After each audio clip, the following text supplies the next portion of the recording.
Hello, welcome to the Gamer Gear podcast. I am joined by Jax Bazaar and Yoshkin. Okay. Hello. All right, and we were talking backstage, and Jax, you said you had a question for Yoshkin.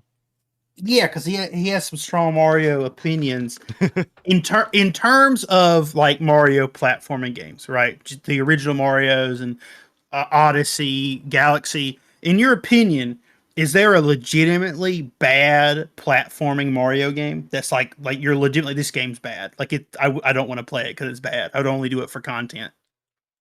No, despite how much I can't stand Sunshine, it still works. It's still a fun game, even though sometimes it's janky with the pinball level or with the freaking lily pad level or other things. Nah, it still works. Interesting. Yeah, You also don't need to do those levels either, so that also helps. So take that question and turn it to Sonic. Is there a legitimate bad platforming Sonic game? Yes. Forces. A launch this? I wouldn't say Forces is actually a bad Sonic game. Even though I haven't played it, everything I looked of it is just average. It's an average game. Okay. I played it. I played it roughly like 2.5 years ago. I got it for free, and I still feel ripped off. Damn. That's how just like nothing in it, because you don't have to do anything. There's no the enemies aren't even obstacles. They just go down. But Knuckles has one of the most badass lines in the world. It's like, that's why it's called war. That's like the best part of that game. It's so conceptually cool, and then it just got squandered because Tails gets scared by Chaos Zero when in Sonic Adventure he beat Chaos 4. That was just an abomination. Speaking about that, that's actually addressed in Frontiers, by the way. You may have known that Sonic Frontiers is actually out now. I've played roughly 4 hours of it. I'm still on the first island. Yoshkin's basically at the end. So yeah, I'm at the end. And you know, I have to say that I was wrong about Sonic Frontiers. Yeah. What were you wrong about? I want you to explain why you were wrong, so we can always shame you forever. This was right after the IGN footage came out, and on the Gamer Gear podcast, it was 22, I believe. I said, "Oh, this looks bad," and then I clipped it, and then I said, "Sonic Frontiers looks bad," and it got pretty decent views. It got pretty decent views, I must say. You know, for back then. I just like, oh wow, the level design just kind of like, there's really nothing engaging going on. The enemies just look, just not, the forces. What I said about forces, like not just negligible. Simple. Yeah, exactly. Just like you just one button, they're done. That's it. In fairness, it's the same in Frontiers too. All you need to do is do the Sonic Boom for all of the normal enemies, and they kind of just die. With the boss fights, I do think there is definitely complexity to it. There is. Cyclone is really good for the boss fights. And once you can actually do combos and you learn how to one cycle the bosses, it's very satisfying not having to do another cycle of their essentially an immunity phase until you can actually do damage. It's very satisfying with the combat. What's the name of like the key blast Sonic does with his feet? What is that's that Sonic called? Boom. Sonic Boom. Boom. That look, it's so funny to me. It's named Sonic Boom. I think it looks cool, but I'm like, what is its name? I mean, it's just so. They should have called it Sonic Pew, but it's okay. And they should add that to his moveset in Smash Brothers the next game. They should just overhaul Sonic's moveset in general. Does it feel good? He's already good in Smash though. It's literally most of his moves are just ball. because they like love so the Brawl. deal with Sonic came in like right at the last minute when developing Brawl. So it's like, okay, we're just gonna have to make most of his animations a ball to save time, and Interesting. that's why Sonic came in at the very end of They should have Subspace had his Emissary. down B. They should have had his down B be the bounce bracelet though, to be able to break shoes. That would have been cool. Yeah. He didn't need it. He doesn't need it, but it would have been really cool. Yeah. So Interesting. yeah, this is I want this is a good game in the same likes of Pokemon Legends Arceus is a good game where there is Potential. definitely there's definitely some jank to it. And Do you like both ventures, like Venture 1 and 2? Yeah. Yeah. Okay, I because those games have jank, and I refuse to acknowledge these games. Those games have jank, and I still love them. yeah. So But you know, to be fair, those are Dreamcast games, came out in 1998 and 2001, I believe. Which this is gonna be someone's first Sonic game. yeah. They're Be like, I can't go back because like it's not open zoned. I can't. It's not fun. It's in not fairness, open enough.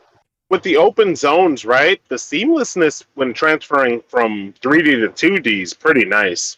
I've only had one issue with that when playing through the game, where it just put me in 2D, and I was like, "Why am I in 2D?" I don't think I've went 2D in the open zone before. There's only that one area or what cyberspace level that was 2D. Yeah, And but usually during rail segments and sometimes during some platforming segments, especially in Island 3 and Island 2, you'll see it. Mm. Yeah, Sonic is I'm surprised or I'm pleasantly surprised about how Sonic Frontiers is like, yeah, it's just a good game. I Sonic must say. haters are silent. They can't say anything because they don't have the game. Real. So I can actually put in some complaints about the game, especially on the PC front. Every version has pop in. Every version has Yep. pop in.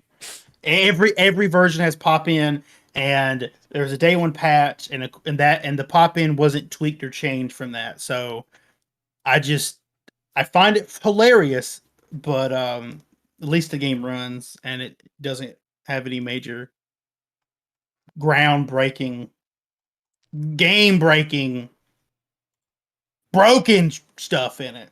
yeah, Here goes Broken. here goes a broken thing that I personally hate, and the only way to do it is by either turning off the game and turning it back on, or saving and reloading. When you die, right? Sometimes in the overworld, your frame rate will go down to like 20 to like 12, and it won't go back up until you save or end the game and put it back on. Those difficulty modes. Yeah, there are difficulty modes. I There's don't really three. know if there's a difference. I think it's just how much damage you deal and how how many rings you drop when you get hit. So you can skip No. all the challenges in the game if you just go fishing. Yeah, you can skip you can skip some things if you go fishing. Yeah. The ring drop actually isn't true, because even on easy and normal, because I had somebody verify this, you drop all your rings until you get defense. Defense is why you don't drop as many rings. Okay, Interesting. that makes sense. Okay. Yeah, how do you think the defense and the stat boost mechanic is so far? Because I'm only on the first island. I don't think I can speak on that when it comes to the whole scope of the game. But It feels like it's too slow, honestly. Because even though I'm at the end of the game, I only have like not even half of the rings for the ring upgrade and the speed upgrade. I only have like 20 levels in it. But for everything else, I have half. Like for the attack and the defense, I have half. But it makes sense, but it feels like it'll take too long to max out. It doesn't seem like it's plausible for you to max out at the beginning of the game, not without grinding for literal tens of hours. Mm-hmm. Yeah. So. Yeah, Sonic's good. I'm not gonna say, oh, it's objectively like the greatest Sonic game or an amazing game. I find it fun. It had a bit of a slow start for me, but then I will say it's a fun game. Yeah. It's an amazing game. Honestly, it might be one of my favorite Sonic games. It looks cool. It looks cool. I'll get it, but did you get those shoes? Like the stuff you have to do to get the free? Yep. Okay, because I haven't seen anyone mention that. Yeah, it's in the option. Okay, yeah, I was wondering, like, where do you even input the codes for? They should give it to you via email. Yeah. But for the most part, when you do the email, right, they ask you what platform of choice you want to have it on, and then it's automatically a DLC thing tag on your game at that point. Yeah. The weird thing is that there's it asks like for Xbox One or Xbox Series, which is weird considering you like the disc for Sonic Frontiers on Xbox works for both. Yeah. So yeah, maybe it will work for both, honestly, since it has both the same interface. Yeah, I mean, they just ask which one are you gonna do. Yeah, I mean, yeah, it's just weird how there's two different ones. You could probably just say Xbox or PlayStation, not Xbox One, Xbox Series. Yeah. Oh yeah. And by the way, yeah, chances are if you want it, probably don't want to get on Switch. Apparently, it's ugly. Yeah, I mean, I'm not gonna pretend like the game looks amazing, but it's okay.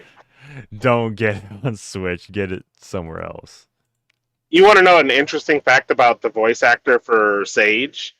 Apparently, the voice actor is the same voice actor for Evangelion for the character Rei, in both Japanese and in English.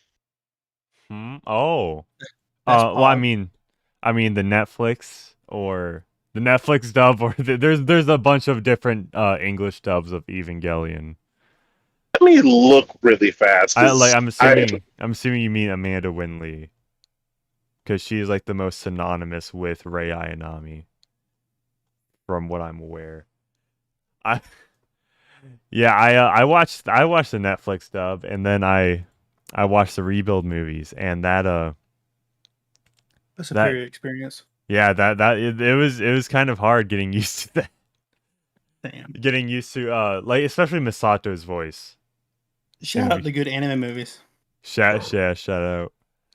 I'm actually not sure on which one it is, but I know the Japanese and English voice actors both voiced Rei. Yeah. Yeah. It's been a good year for Sonic. Real. I was TV show later. I was wrong about Sonic Frontiers, but can you really blame me? Because frankly, the IGN footage sucks. Dude, it ruined Frontiers for people. Yeah. I've seen people still talk about stuff that's not even true that people assumed in the IGN stuff. They're just ruined forever. There's nothing you could do. Conspiracy theory. IGN wanted to ruin Sonic. Yep. I believe it. I believe it. Okay, so yeah, and also for the cyberspace levels, I think this might be the first game where there is some sort of incentive to actually get those S ranks. Because I felt compelled to get the S ranks. I always like getting S ranks in Sonic games, but I'm not sure if it's necessary. I've done it. Like the hardest one happened to be the Sky Sanctuary one in the first one. Getting that S rank time was fucking hard. Yeah, that was like I thought it was like, oh, are all of them gonna be hard? And then the next level 1-3 is like, oh, first time S rank. It's like, yep, okay. So far, that's the hardest one I've had to deal with. I didn't have to restart more than 5 times doing these. Mm-hmm. Yep. Except they're on that one. That one's freaking hard. But then again, I didn't know about the boost trick that I found out if you keep spamming the boost button. So it might have been easier if I knew that trick. Yeah. Yeah, it's kind of impressive. Interesting. Yeah, now everybody in chat is disparaging IGN, which frankly is sort of deserved. It's a lot deserved. In fairness, none of these games journalists have any games publications have any credibility with most gamers. Nobody Mhm. goes to them. Well, I mean, sometimes journalists like to be extremely negative when I'm like, why are you being so negative? Just calm the fuck down, dude. Damn, get to play fucking free video games and write about it. Like, I mean, Yeah. you obviously went to school for journalism or English or whatever, so you can write and you got grammar, right? So, like, why are you being so like evil? You That's not know? that's not the journalist magazine they wanted to write for. They wanted to write for something more prestigious. That's I why guess they're very salty. I guess gamers care about the truth, not the fake truth.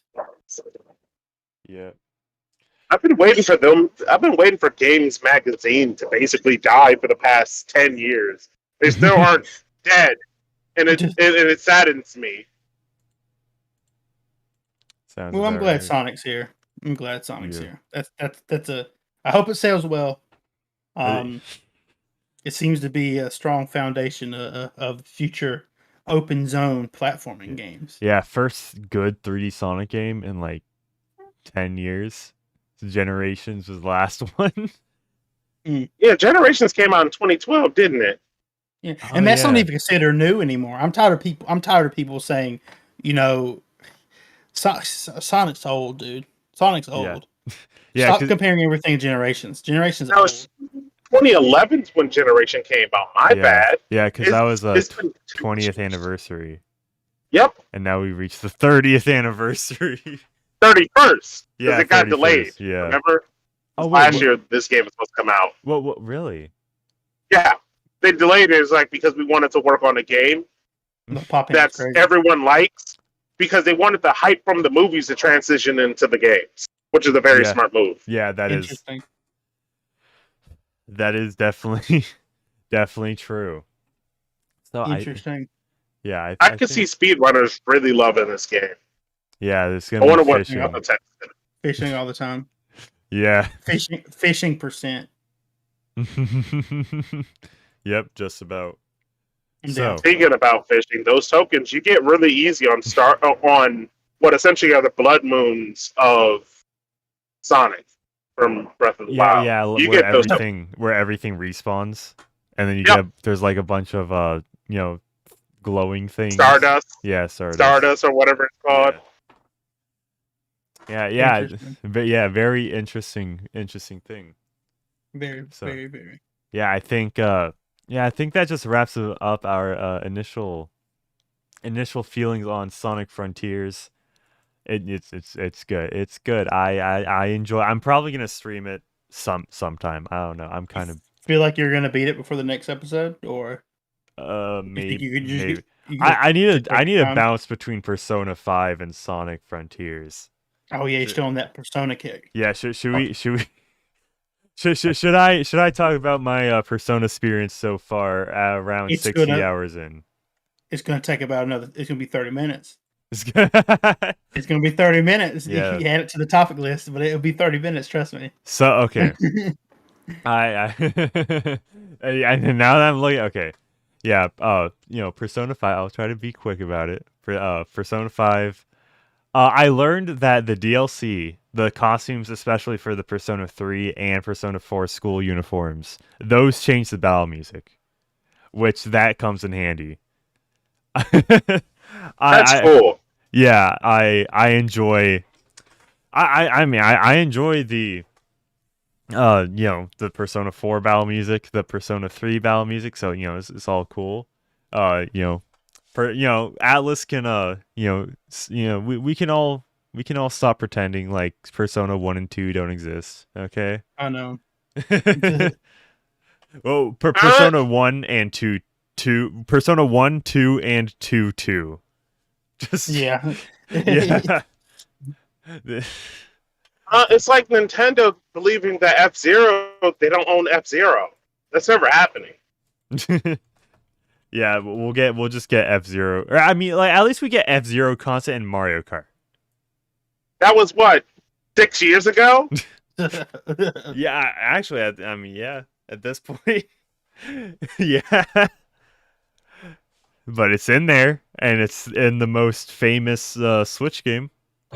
What palace are you Yeah, in?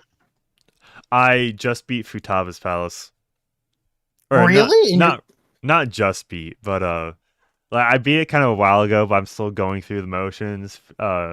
And I haven't been able to speak to Futaba yet. wow, you're 60. I feel like you would have done that around the 40 hour mark. Am I that slow? Okay. You're I I like to feel take I the feel like time you're with taking games. your time. Because I don't I'm trying to think because there's you I don't know. You might beat this game at 100. So I got 40 more hours left. Well, You're like saying? some people, they're like they beat the game at 80 hours, and I'm Mm-hmm. like, there's no way, because the extra content added into Royal is like an extra 15, 20 hours or whatever. So there's no way. Also, this is very important. I don't know if you're Uh, aware of this. Um, you can get locked out of 1/3 of this game. I am aware. I know I need to talk Okay, to the counselor. okay, just to be aware, because I have a friend who Yeah. who who who never played the original. So he's like, yeah, I got anything. What happened? I said, how you feel about this? He's like, what are you talking about? I'm like, oh my god, you missed out on a third of the game because you got a different ending. Yeah, I think I got a little spoiled on the counselor thing, but got, Well, there's no other way. Because like if I there's no like look, just make sure you check out this person. You know what I mean? Just make sure you check out this person. It's fine. It's fine. yeah, I mean You, I you'll th- be I good. thought I thought like the SP increase was good. I Yeah. think I could have like, and I also knew I'd been locked out of like a third of the game if I didn't do it. I didn't know why though, from a story standpoint, and Mm. until like, I yeah, I'm definitely gonna need to beat Percent 5. Also, I max ranked Ryuji, and Hell yeah. that's the first confidant I max leveled. Well, did you enjoy his story? Yeah, yeah, it was 'Cause cool. he's really cool. He's a bro Real. He so true. through and through. Yeah, I'm enjoying it. I'm enjoying Now you get Persona it. 5. Now you gotta get a job. Now you gotta get a job. Yeah, oh yeah, there's this one Mementos request where I had to join the flower, or like work for the flower shop for like, That's what I was talking about. That's yeah. specifically why I said you have to get a job, because I was doing it wrong for the whole time. I spent Yeah. like 2 weeks wasting my time. I have to work there for 3 days. Yeah. Yeah, so and it's I can only do it in the daytime, and like just straight up just speed, most of the confidants are available in daytime. So Yeah. that's kind of not a I don't think that's a good trade-off really. Um. Okay. So, given the main characters, right? So we got Ryuji. Is Ryuji the best companion so far? Is he top? Is he like top tier? Is he better than all the other Are you talking about Morgana and are you all talking and about Yusuke? characters, or in battle? Just in general. Just in general. Ryuji's pretty top tier in my opinion. Yeah, Ryuji is cool. Um yeah, I mean he is solid. He doesn't I don't know. For He real? he learns he learns a lot of physical attacks like his persona does. I mean, his weapon is like a pipe. Yeah, yeah. Yeah, he is strong, but still it just doesn't really have much utility, I would say. Yeah. And considering in persona, like using your persona abilities is important. Yeah, I don't know. He's not like consistently on my team. I think right, because right now I'm like grinding through mementos. It's more or less just I think it's just Joker, Morgana, Yusuke, and Makoto. Motorcycle. Yeah, I think that's my team in mementos, but that was after using on, exhausting your SP and all that stuff. Like on? Who's on? What are you talking about? Lady on. Oh my god, that cat, that for a cat that's got the dog in him, dude, it's crazy. Yeah, it was really funny. And like also like oh, like you're at the temple, and then Morgana just pops out of the bag to talk back to On, and then she was like, "Oh, you're there." It's like that was funny. But to avoid this becoming 2 hours, I'm gonna leave it there. So Nice. yeah, Sure. We can yeah. keep talking. I got I have my oh my we've already been live for 30 minutes. Oh my lord. There is going to be a part in Persona 5 where you probably shouldn't talk about anything because Okay. it's like a reveal or what, like every fucking 2-3 hours. So you're gonna hit it saying, well, it's game time. Like you're like, Yeah. I have to beat this game because I can't talk about anything. Yeah, like chances are I'm gonna have to make standalone videos of how I feel, not You in can do this like podcast. a spoiler cast. Actually, yeah, that would be a good bonus episode. Yeah, The but Game of Gear spoiler cast. spoiler cast. Yeah, you just have a spoiler on the back of like your uh, Corvette or whatever. That'd be cool. Corvette. Spoilers are a type of. Yeah, I mean, it is a long game. There's a lot to cover, and there's a lot of people, like in like your yeah, previous stuff who've played the game and are interested in certain things. yeah. I remember. Like there's like, oh man, I just love these spoilers. It's like 3 pictures of car spoilers, and then Spider-Man dies. Yeah. That that was I hated those memes. I do. Oh. All right. We are about to move on. We got some Five Nights at Freddy's news. The Yeah, Five Nights the Freddy Gear cast. Fred. Yeah, yeah. Now I'm just explaining like, oh, when are you gonna play Security Breach again, Manic? Yeah, we can play that. when I donate super chat and become a member so I can fix my computer and play the game without it crashing. Yeah, I'm still waiting to play some zombies with you. Yeah, that'll that'll have to come later. So Steelwool tweets. All right, Xbox fans, get ready for the news you've all been waiting for. Yeah, dude, Xbox has been getting sloppy seconds. First Persona 5, now Five Nights at Freddy's. You said it, not me. If sloppy seconds are this good with games, then I wouldn't care if I was an Xbox fan. I'm personal. I don't know if the game's good because my favorite streamer, Manic the Manic Mechanic, hasn't finished it, so I don't know Real if it's worth playing. I could complete. I did end up just like, because there's multiple different endings, and there's one ending that's actually lore breaking. So yeah, that actually kind of pisses me off. It's that, or like at least at the time, because it does the whole oh let's just bring back William Afton. It's like okay. Do we know how much this sold? Like, do we know how much this game did financially? Did they ever share that?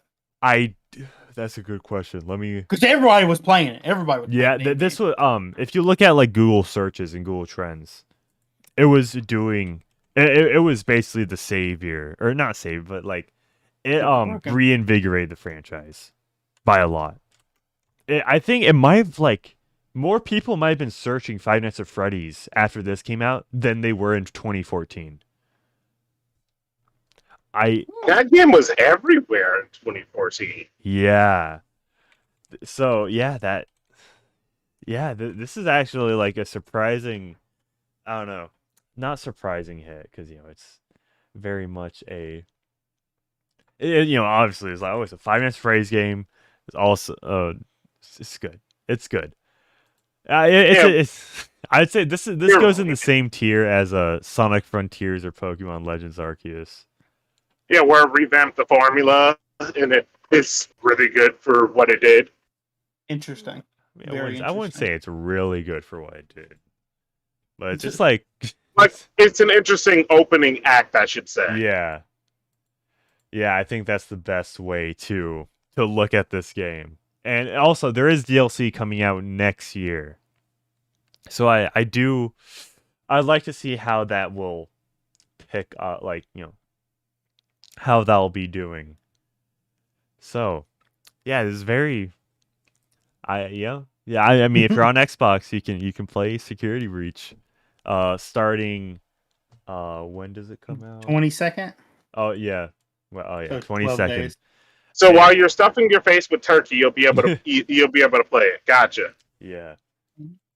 So Good plan. right now, so I'm looking at the Steam charts right now, and this is including PlayStation 4 or PlayStation 5, I should say.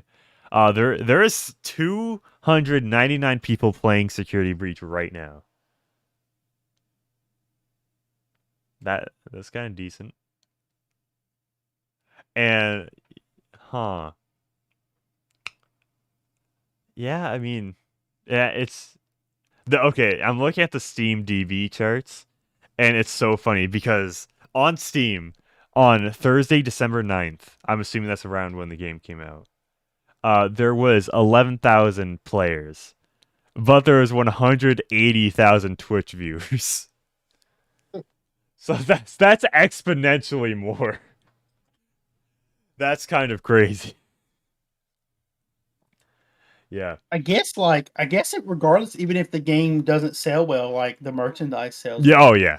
Oh yeah. So that's there where was- the real money is. So. There is I remember seeing merchandise of the Security Breach characters in 2020 at Walmart, because like this got delayed quite a bit. So like yeah, I feel like even before the game came out, it definitely sold merch.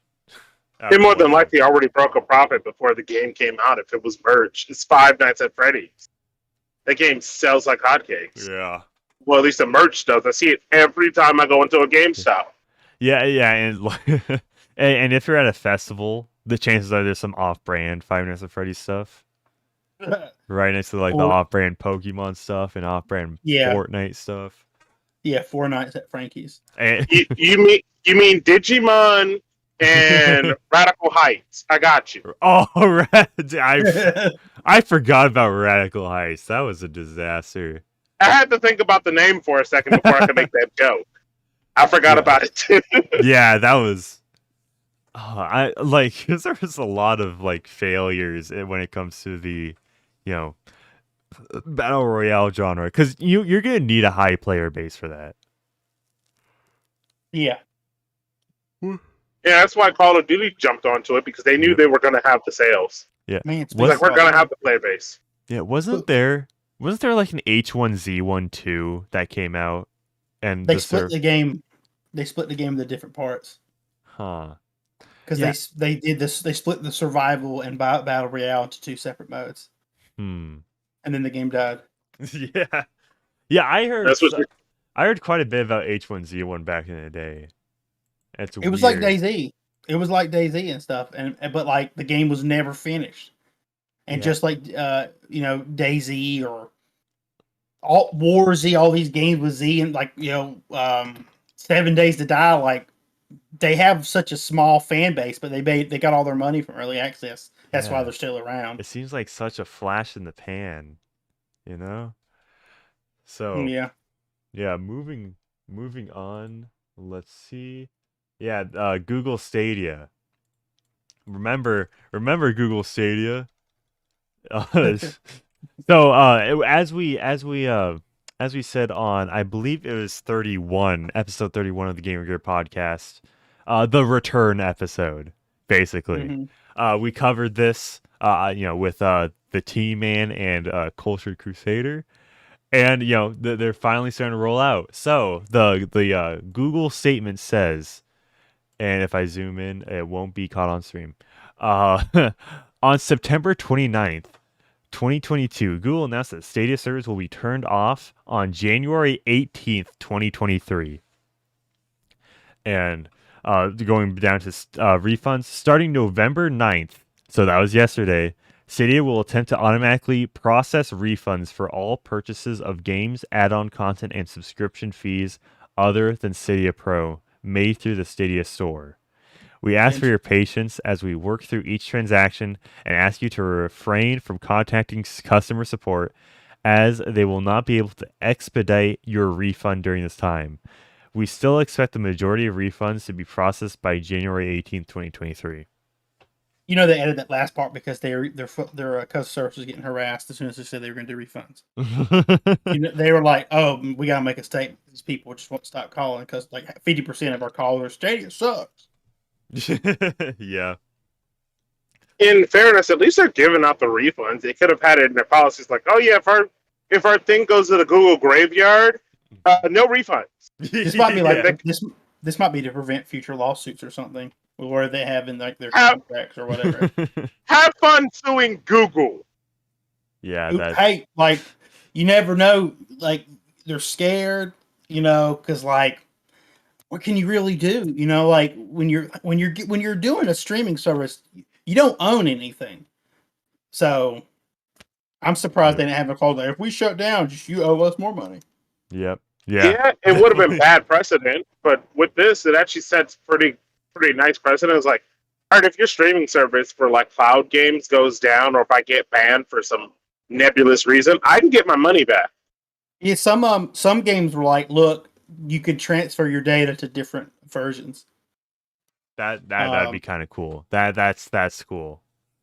GTA Online and Red Dead Redemption Online, they did that where you could transfer it to a different version. I mean, like it's not just like a straight up cross save. It's just like transfer data.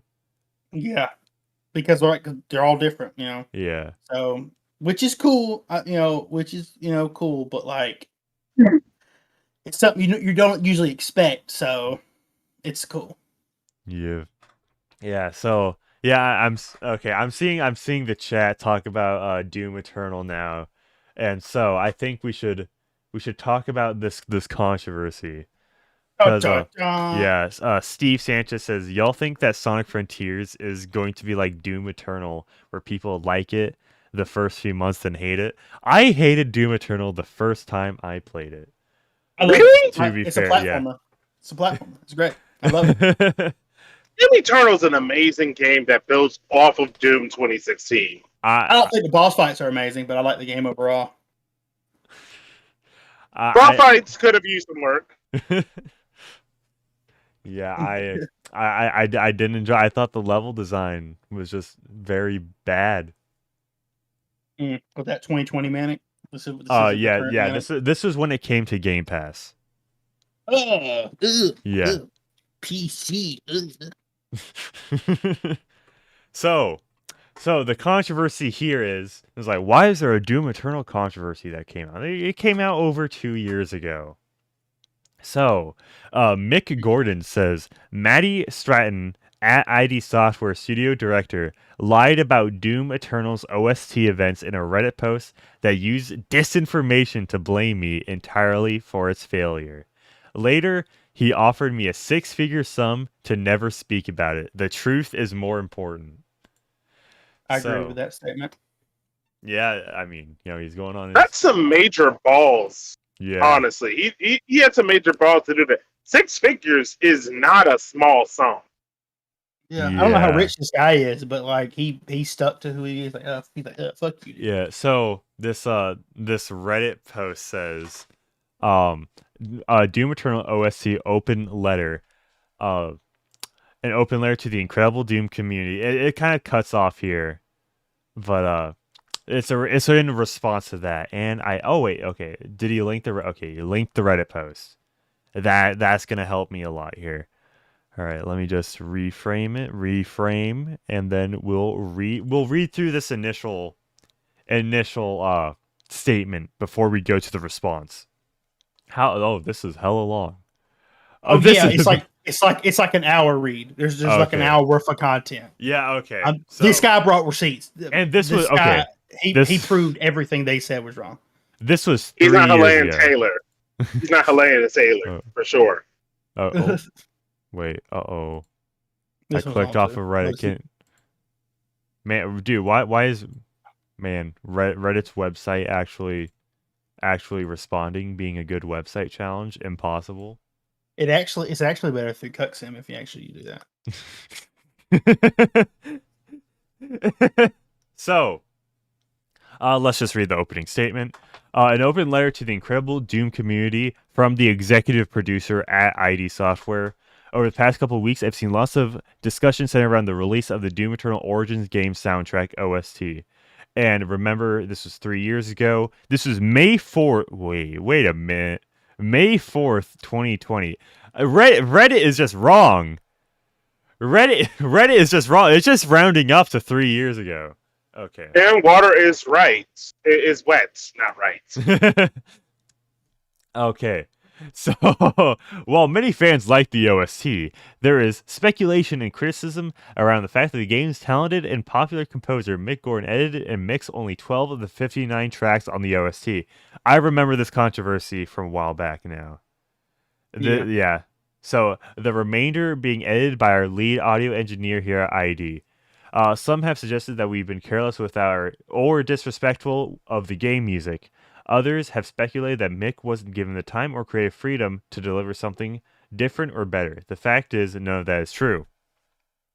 So, let's just go back to the statement by Mick Gordon, the man in question, because I'm not trying to keep you here for 2 hours about this soundtrack. It's a long article. It's really long. I'm scrolling. This is very long. Okay, I can summarize a bit of it if you want me to. Oh wait, points of note. Is points of note basically TLDR, or is that at the bottom? No, not really. Points of note is basically saying, hey, while I'm calling out these companies, I don't really mean anybody individual unless I say their name. Okay. And that's about it. Like, it's a CYA statement. Yeah. All right, let's see. Okay, let's just... Okay, so Mick Gordon, I didn't approve the release. In the days leading up to April 16th, Marty cut me out of the process and decided to release their alternative version instead, reducing my direct contributions to filler.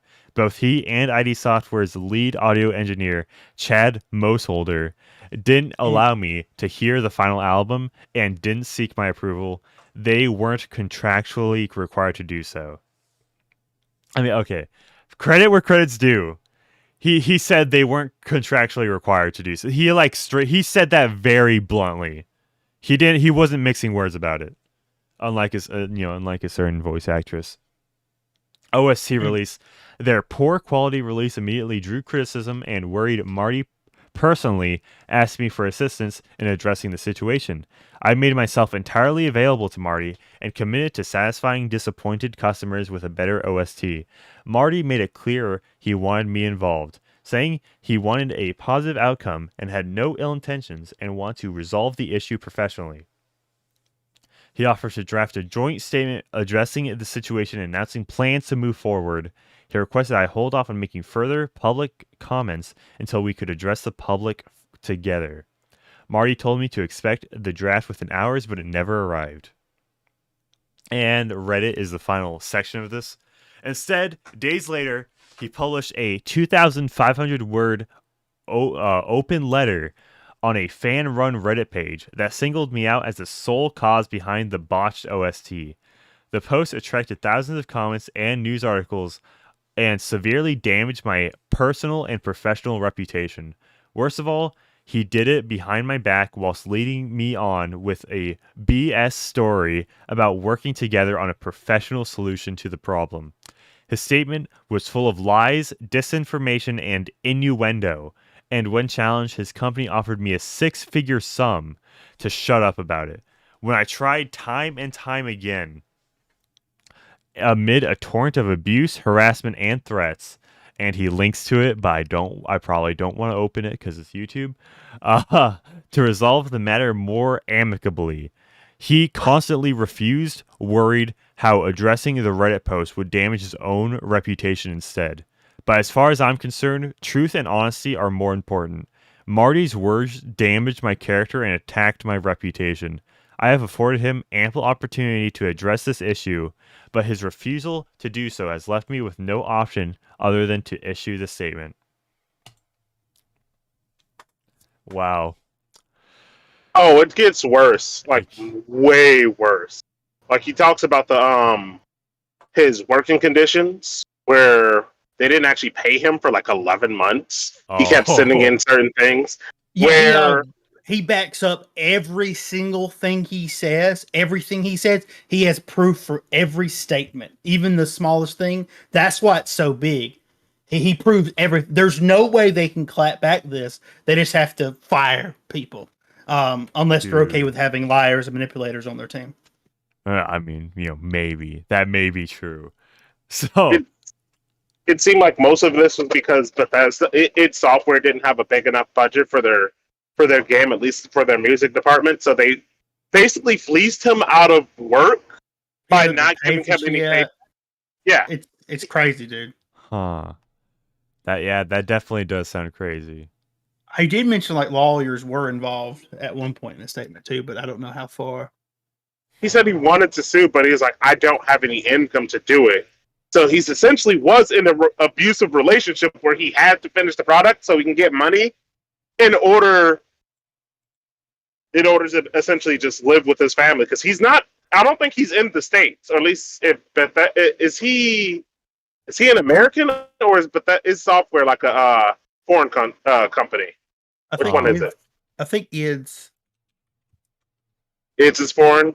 Either Yeah. way, he was on the other side of the planet from the studio, so it's not like he was Okay. walking in there every day.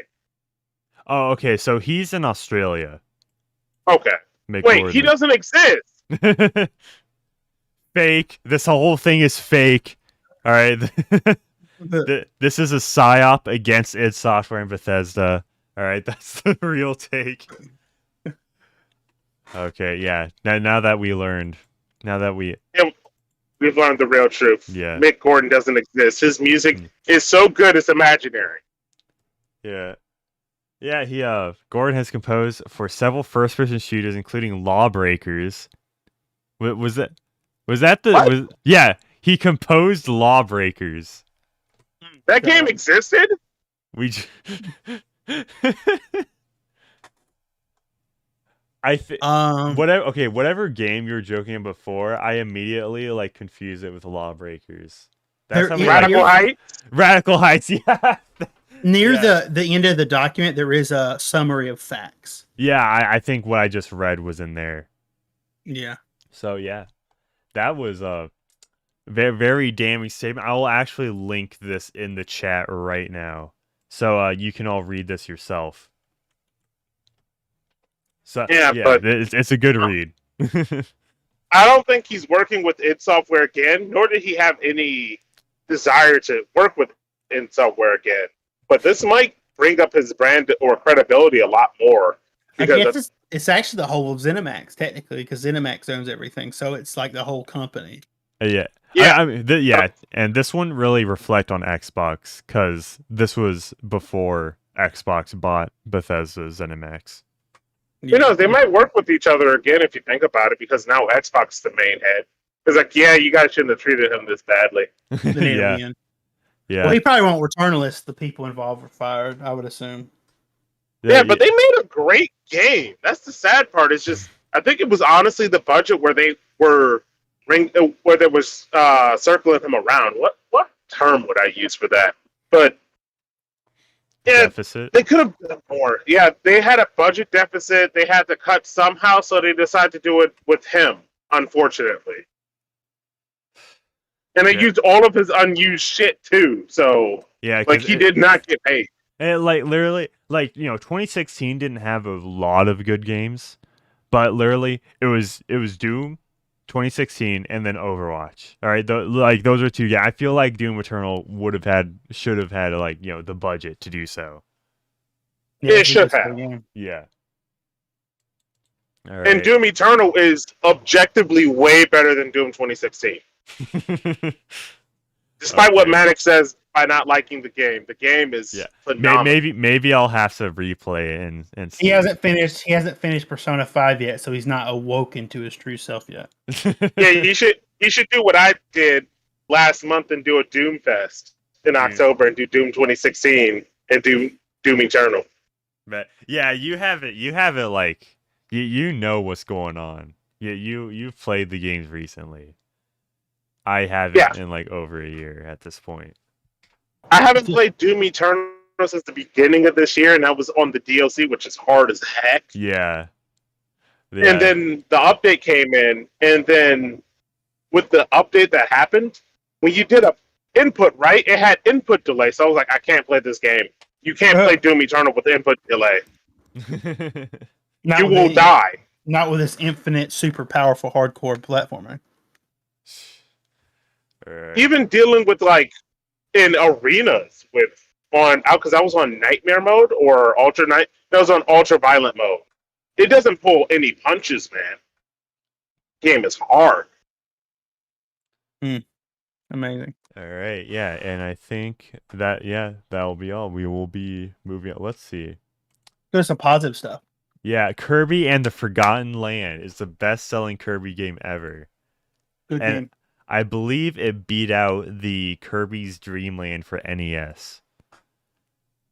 Which is a shocker, right?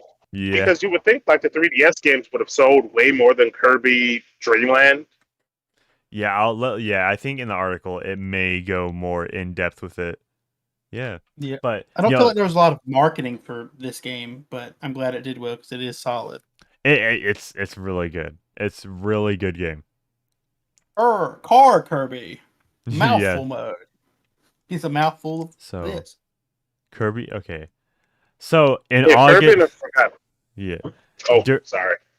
During Nintendo's previous financial report back in August, we reported that Kirby and the Forgotten Land had become the second best-selling Kirby game. Well, we can now confirm that it surpassed the previous record holder of Kirby's Dream Land as of September 30th, 2022. It is now officially the best-selling Kirby title of all time. The franchise is alive! Yeah, Kirby and the Forgotten Land launched back on March 25th, sold an impressive 2.61 million units during the period of April to September 2022, bringing the game's total sales to 5.27 million. This puts it ahead of the 5.13 million sold by Kirby's Dream Land. Interesting. Yeah, are they taking into account the remakes into it too, or not? Oh, wait, okay. Kirby's Dream Land is Game Boy, not NES. Okay, my bad. Yeah, I don't know, because like Kirby's Dream Land for the NES that came out when the SNES was already out, I think, right?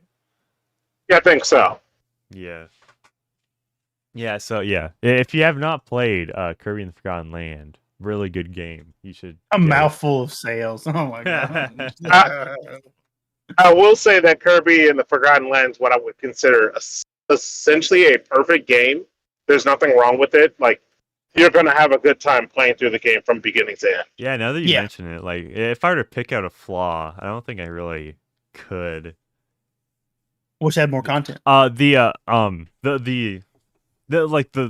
levels you unlock after being in the game and like the purple celestial place. Yeah. I think I don't know. I think it's just like a wild goose chase, like just trying to find the tokens. I don't find it to be psychic area. I don't find it to be engaging at all. And I know you can when you complete an area when you've like gotten all the tokens, like, oh, you've gotten them all, now you can move on now. But so I feel like there should be because like these are linear levels, so I feel like it like just collecting stuff isn't it just isn't a good fit. I get you. Other games did the same thing. If I'm not mistaken, I think Robobot did it. Yeah, Robobot, Triple Deluxe did it. Return to Dreamland just remake the entire game. Other games and Star Allies have done it too, where they essentially have a copy paste of old levels with newer enemies and things for you to collect. Yeah. Mm-hmm. Yeah. So it's not the first time that they've done like, it. In a 2D game, it's like easier to find everything. Essentially. Yeah. When the 3D game, it does take a little bit more. Yeah. Yeah. Yeah. So Kirby and the Forgotten Land is good. Get it. Yeah. One more Kirby. And to read a super chat from the Chaz for $5. Giant piggies have been throttling Manic's internet speed. A rip. Yeah. Damn. Big news is true. So true. And Serori in chat says, "Hey Manic, did you hear that the latest Fable is being produced for modern audiences? Xbox is certainly becoming more woke as time passes. Actually, I think I have. Yep, I do have it pulled up. Head of Xbox Studios says developer behind Fable Reboot is aiming to bring the series forward for today's sensibilities." Oh God. I don't even I don't even think like the only like thing that's really like not fun about Fable is like the fart jokes are just too much. There's just too many fart jokes in Fable. But it's all British humor. That the whole humor of Fable is like it's British people. It's the Yeah. British humor. So So someone that's like its argue- whole. Maybe they're making it American. It's American humor now. It's not. Mer- It's not. It's not British. It's not oi. Yeah, No, someone they'll just make it Twitterfied. someone argue that's worse. American humor is. Yeah. I don't know. I don't like.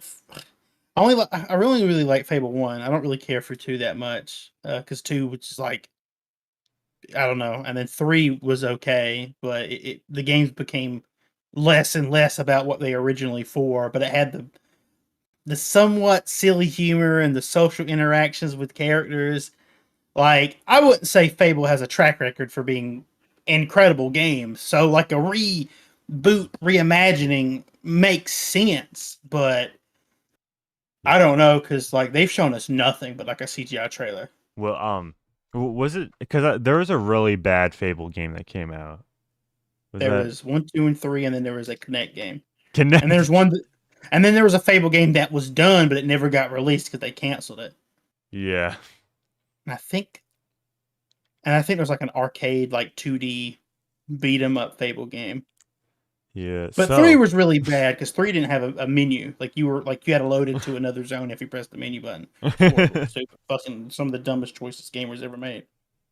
Yeah. So, if we read the article, not much information about this new Fable title has been shared by the developer.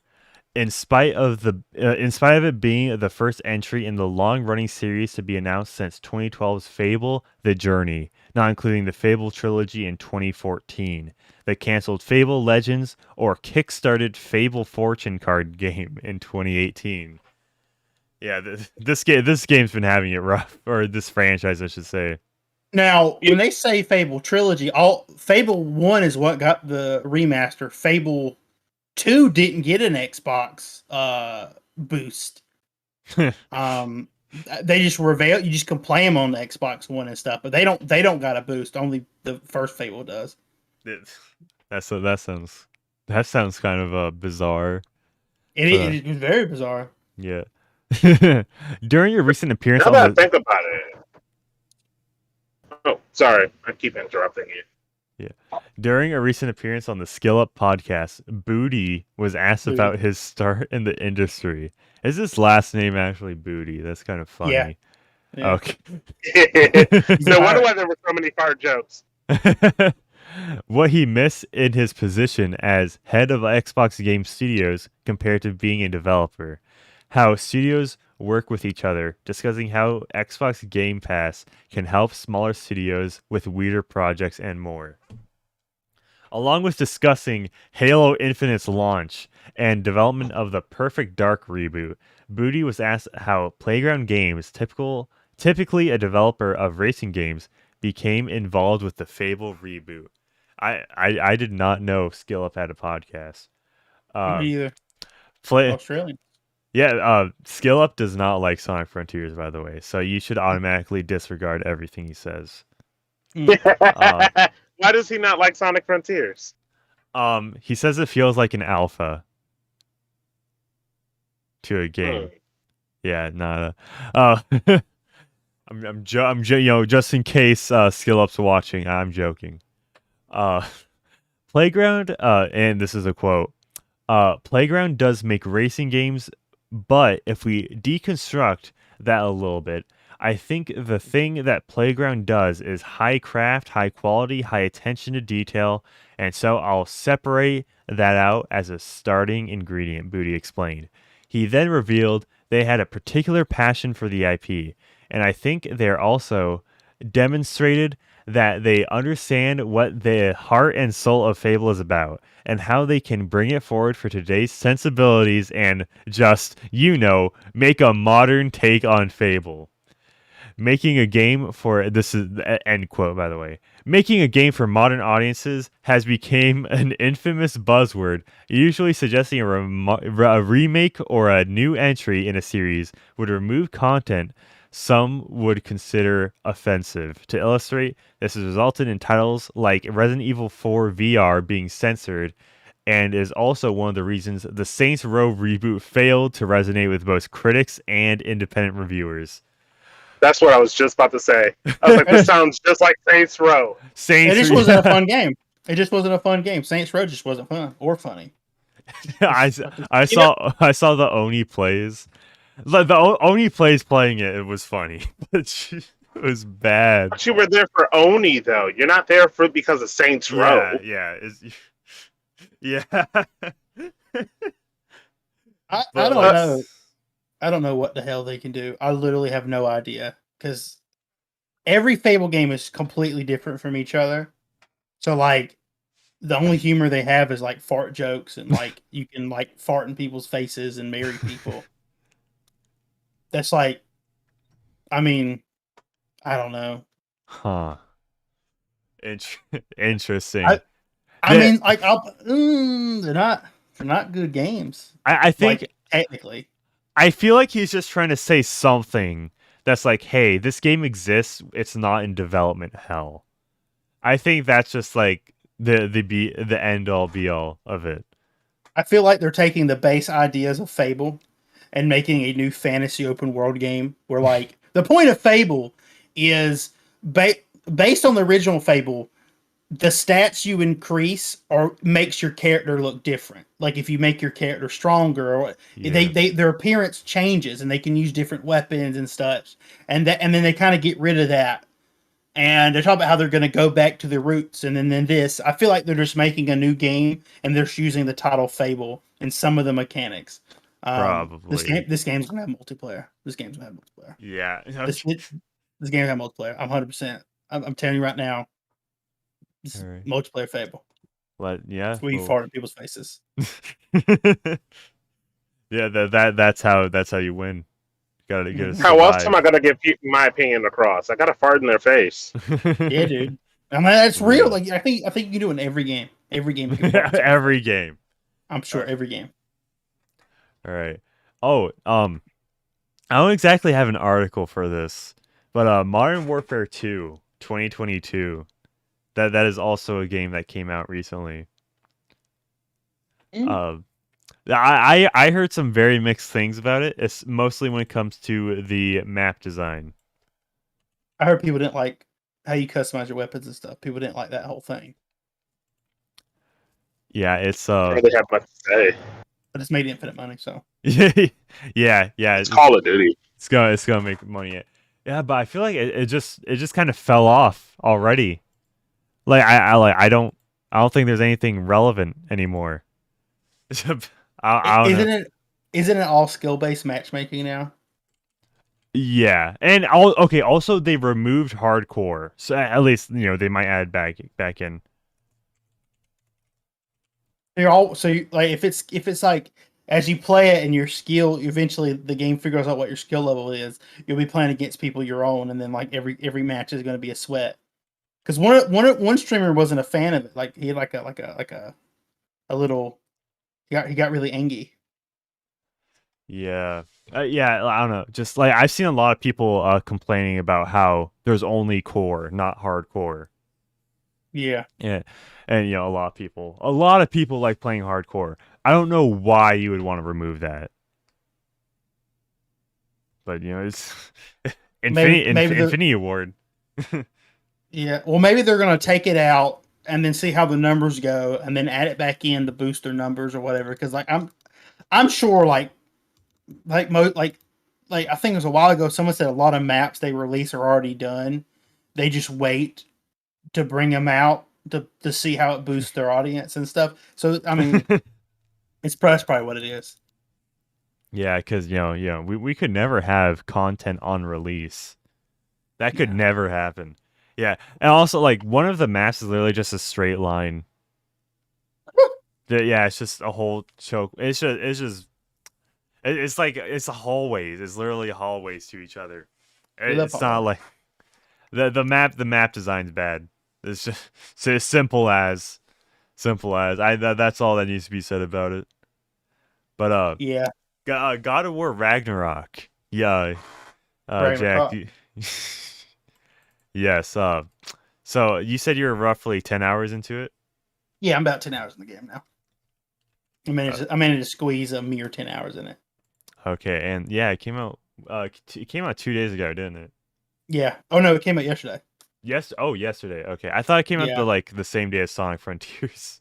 Yeah, it came out. Well, I mean, like, I went to Walmart the same day, like Sonic came out, and they were selling the game. They were selling the game. Okay. So Okay. like, so people like this, like there was full playthroughs on YouTube that got taken down, but full playthroughs of the game on YouTube, like the day Sonic came out for Ragnarok. Like I think like the Mexico copies, people got a lot earlier. So like, and they come with the English dub and English subtitles.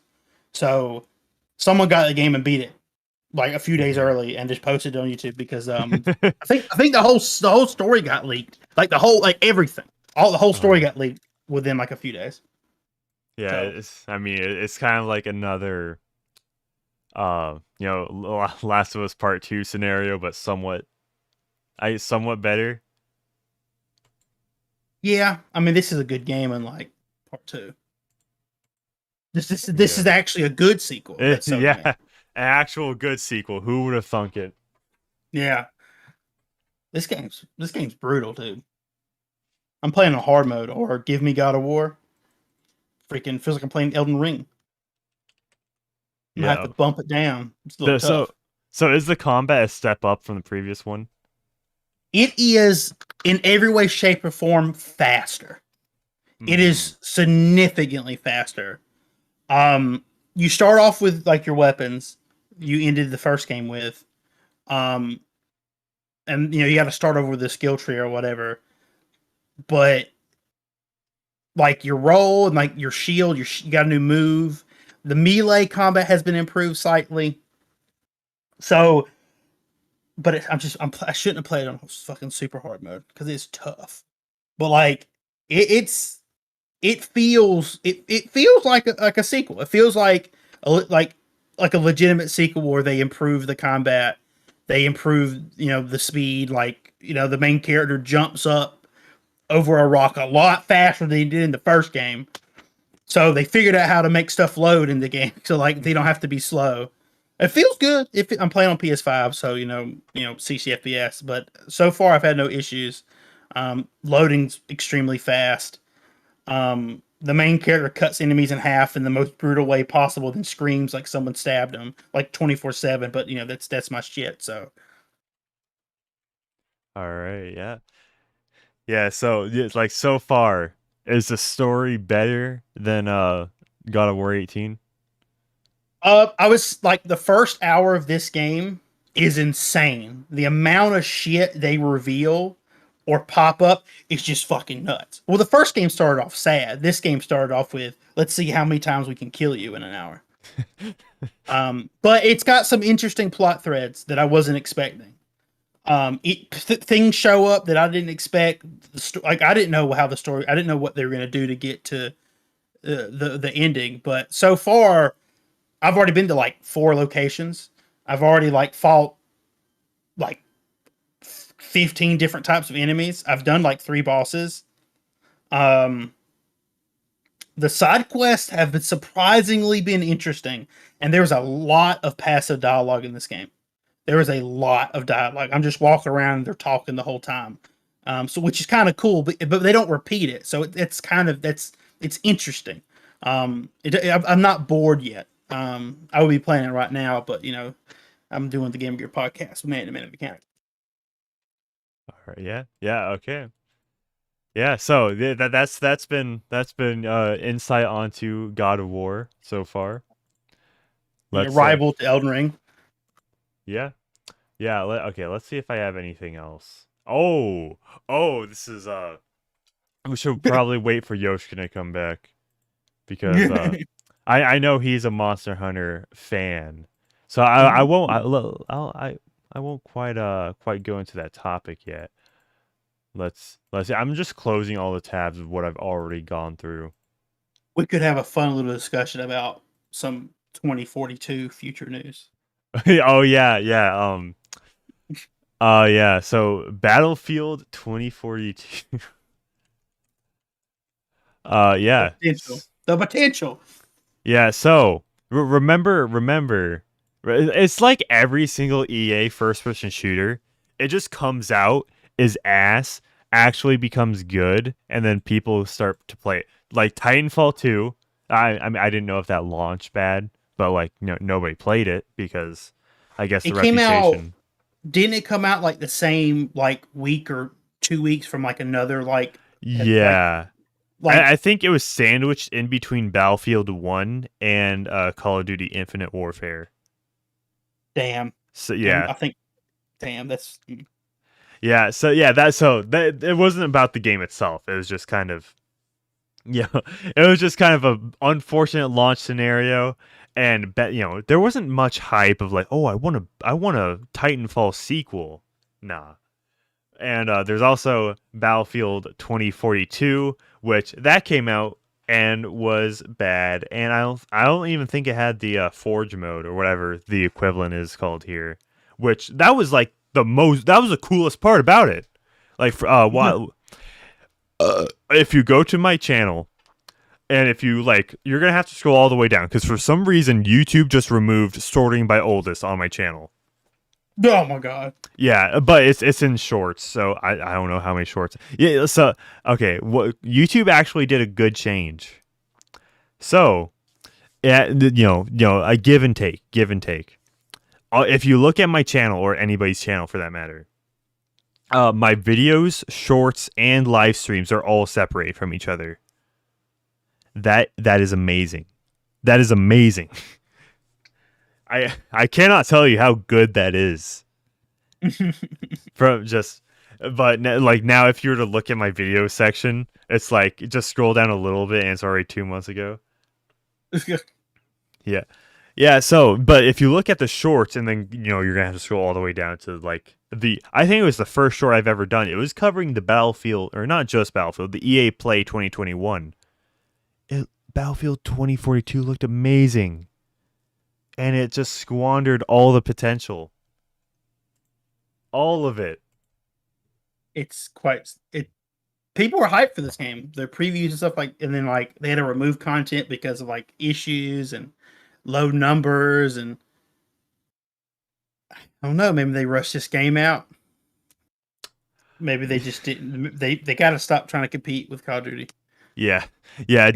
I mean, obviously Battlefield's not yearly.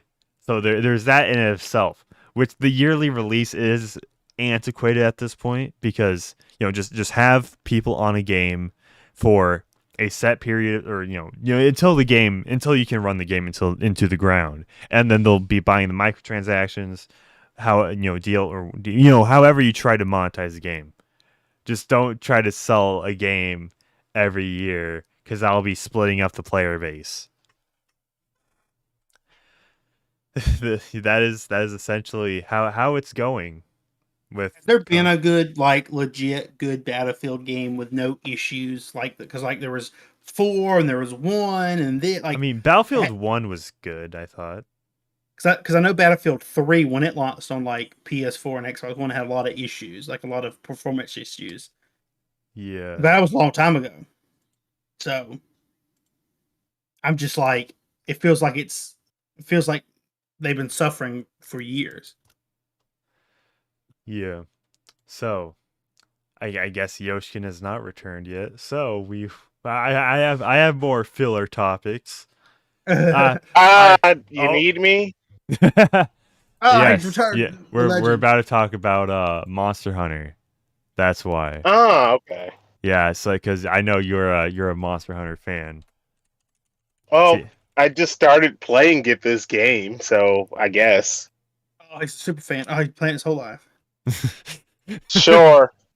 He was born Just in listen it. to me everywhere. Listen to Yeah. me for every subject. Yeah, Forever. exactly. That's exactly what we're planning to do. Gamers. So, yeah, so a new Monster Hunter game is coming to mobile devices, and it is being developed by Tencent. No. Oh God. Yeah, Monster Hunter Go. and okay, it will be specifically be a collaboration with Timi Studio Group, and Timi's most known, or Timi's mostly just like a mobile game developer. They have developed Call of Duty Mobile, Pokemon Unite, and Arena of Valor. Are we getting a Monster Hunter MOBA? Okay, they developed a Call of Duty game and a Pokemon game. That's actually kind of impressive. Call of Duty Mobile's people really like that game. Yeah. Yeah, a lot of people really like the zombies, especially on it too. There's a Damn. zombies on it? And Yeah, people Call like of Duty Online. Call of Duty Online. My bad. That was a Chinese one. Okay. Damn. Yeah, so Timi Studio Group and Capcom are joining forces on a new mobile game for the iconic Monster Hunter series. An in-development game will reproduce the hunting actions that define the Monster Hunter series and offer players a new game experience unique for mobile devices and phones. Against Impact. Yeah, and also, okay, I have a feeling, I know why this isn't getting as much flack as something like Doom, or not Doom, Diablo. Yeah. So one, it wasn't hyped up at a company, like there's not like a Capcom convention, and also we got Monster Hunter games last year. Yeah. So Monster Hunter Stories 2, and we got Rise last year. Yeah. Stories 2 was good. I enjoyed it. And also we got DLC for Monster Hunter Rise. So we're not starving for Monster Hunter content, but so this is just a little treat on top. Just here's a mobile game. See, and I think this is gonna it's probably gonna blow over. I don't know how good it's gonna be, but it's definitely not gonna cause any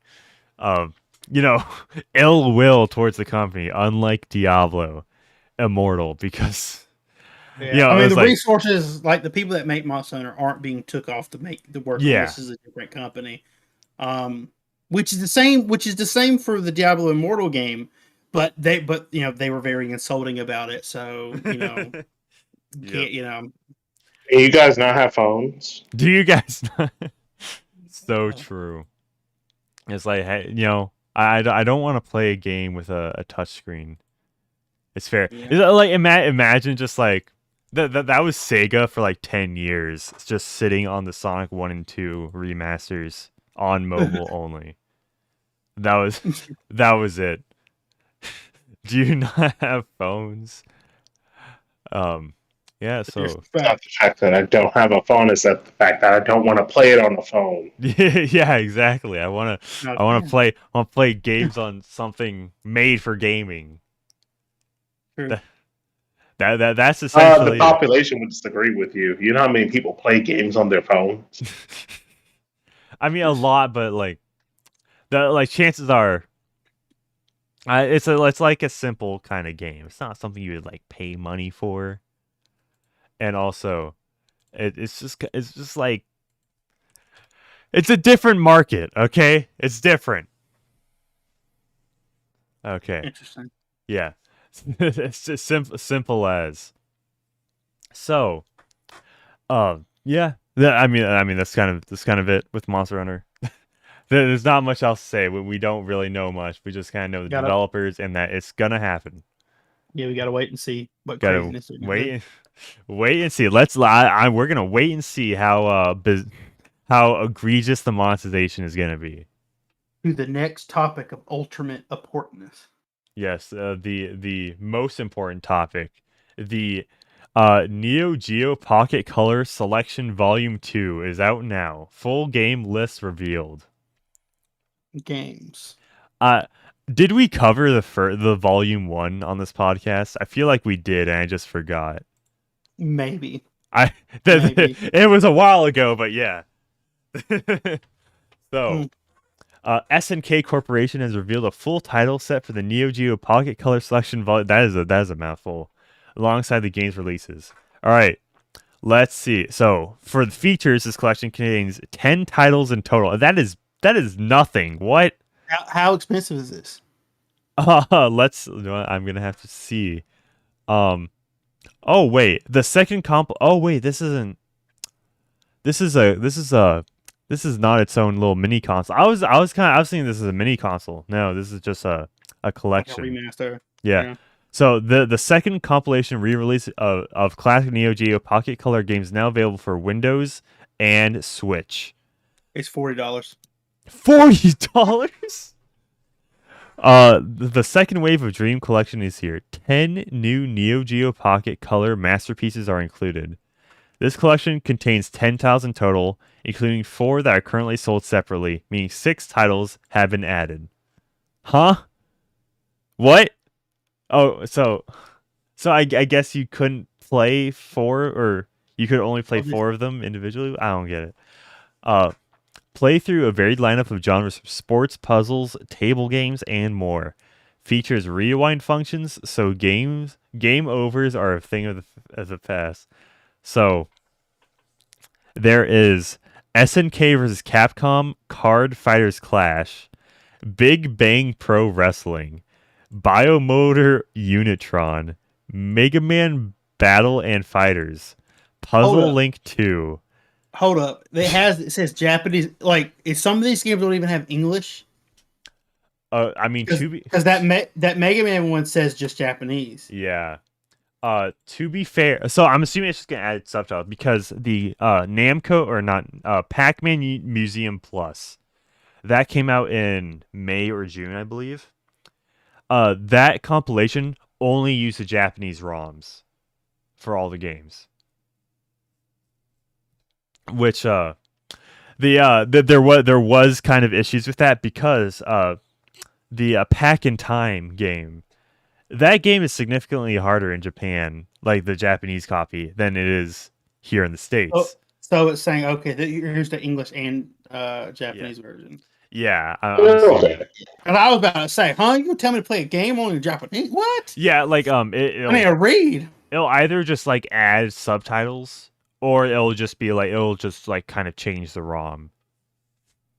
So, Puzzle Link 2, Ganbare Neo Pokekun, The King of Fighters Battle de Paradise, Japanese, Baseball Star Color, Pocket Tennis Color, Neo Geo Cup 98 Plus Color. This okay, let me look at the Steam page. This is not worth $40 straight up. This is not worth it. Let's see. Let me see how much the first edition is. Because I think if I just enter in Pocket here. So volume 1 is still $40. It came out a little over a year ago. And for Volume 1, it has SNK Gauss Fighters, Samurai Showdown 2, King of Fighters R2, The Last Blade Beyond the Destiny, Fatal Fury First Contact, Metal Slug First Mission, Metal Slug Second Mission, Dark Arms Beast Buster 1999, Crush Roller, and Big Tournament. For the selection of games, the first one has a better one. If you like the only reason I'd say you should get the second one is probably because of Mega Man. The Capcom games. That's it though. That's literally it. Yeah. Yeah. This is quite absurdly priced. Like what does SNK? Who do they think they are? Nintendo? Charging $40? I don't know. That's funny. Nintendo would just charge $60 and you'd still pay for it. Okay, so Neo Geo Pocket Color. I don't know what the specs are of that. I don't know. So like are these equivalents like GBA games, Game Boy Color games? I don't know. So let's see. Neo Geo pocket color. What is the equivalent to that? Like, how powerful is it? Okay. Technical specifications.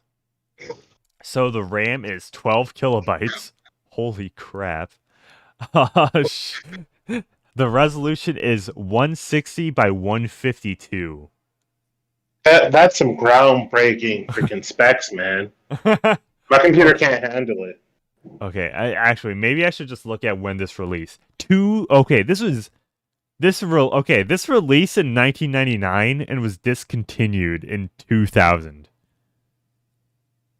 Or technically 2001 if you're in Japan. So these are some obscure games, I must say. Which you could say is like, oh yeah, the scarcity is what's driving up the price. Nobody cares about these games. No, they will when nobody remembers them in 20 years from now. It's like some YouTube guy will make a video and it'll blow up and it'll be popular. I'll be the YouTube guy. Will YouTube even exist in 20 years? Who knows? A YouTube equivalent will. Yeah, basically. Yeah, so I think that's our last topic of the night. The night, it's not even night. It's like afternoon. It's about to be evening where I am. Real. The sun. I can see the sadness in the sky falling away. Real. Yeah, so so I think that should just cover. I think that should be all for today. For the podcast. If you're listening live, we'll keep going. We'll be responding to your chats now. So if you're listening on audio, hope you all have a good one. We'll see you later. If you're watching us live, then we'll be sticking around for a little bit. I will at least, but both of you are free to go if you so please. He's unlocked the gates. I shall leave. I'll talk to you guys later. I'm good. All right. Yeah. I'm very not. Right now I'm in a loud location. I don't want to be too abrasive. Okay. I'll talk to you later. All right. The manic fellow cast. Yeah. So it's just us. It is just you and me, chat. Bye. So have a good one. All right. Yeah. So Green Lives Matter says Sonic Frontiers any good? That was the first topic of the stream. If you rewind, you will give more in-depth thoughts about that. I thought, I'm 4 hours in. It's good. I think it's pretty good. Nobody plays Doom 2016 online anymore. Yeah. I'm pretty sure Doom Eternal is online. I think. But yeah, I mean, dude, nobody bought Doom for the online multiplayer. That's my analysis. Favorite race. I gotta say it's 150cc in Mario Kart.